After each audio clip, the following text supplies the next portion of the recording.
একসময় পাহাড়ের মাঝখানে অবস্থিত একটি অদ্ভুত গ্রামে মায়া নামে এক সহৃদয় তরুণী বাস করত। মায়ার পরিবার ধনী ছিল না, কিন্তু তারা সবসময় তাদের যা কিছু ছিল তা ভাগ্যবানদের সাথে ভাগ করে নিত।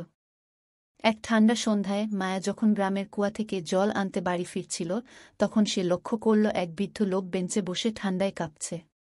তার এলোমেলো জামাকাপড় এবং ক্ষুধার্ত দৃষ্টি মায়াকে বলেছিল তার প্রয়োজন আছে।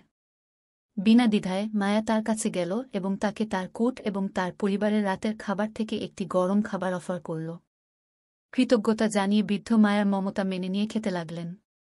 যখন তারা খাবার ভাগ করে নিল, মায়া জানল যে মিস্টার প্যাটেল নামে বৃদ্ধ লোকটি তার চাকরি হারানোর পরে কঠিন সময় পড়েছেন।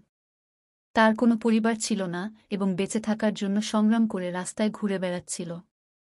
মিস্টার প্যাটেলকে সাহায্য করার জন্য দৃঢ়প্রতিজ্ঞ, মায়া বাড়িতে গিয়ে তার পরিবারের সাথে তার গল্প শেয়ার করে। তাদের নিজস্ব সীমিত উপায় সত্ত্বেও মায়ের পরিবার মিস্টার প্যাটেলকে তাদের বাড়িতে স্বাগত জানায়, তাকে খাবার, আশ্রয় এবং সাহচর্য প্রদান করে।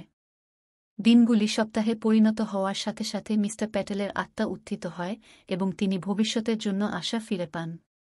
মায়ের পরিবারের সমর্থনে তিনি একটি নতুন চাকরি খুঁজে পান এবং অবশেষে আবার নিজের পায়ে দাঁড়াতে সক্ষম হন।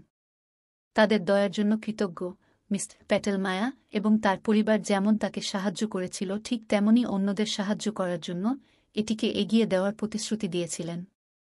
গ্রামটি শীঘ্রই মায়ের করুণা ও উদারতার গল্পে গুঞ্জন উঠল। তার উদাহরণ দ্বারা অনুপ্রাণিত হয়ে সম্প্রদায়ের অন্যরা তাদের প্রতিবেশীদের সন্ধান করতে শুরু করে এবং যারা কম ভাগ্যবান তাদের সাহায্যের হাত ধার দেয়। মায়ার সদয় আচরণ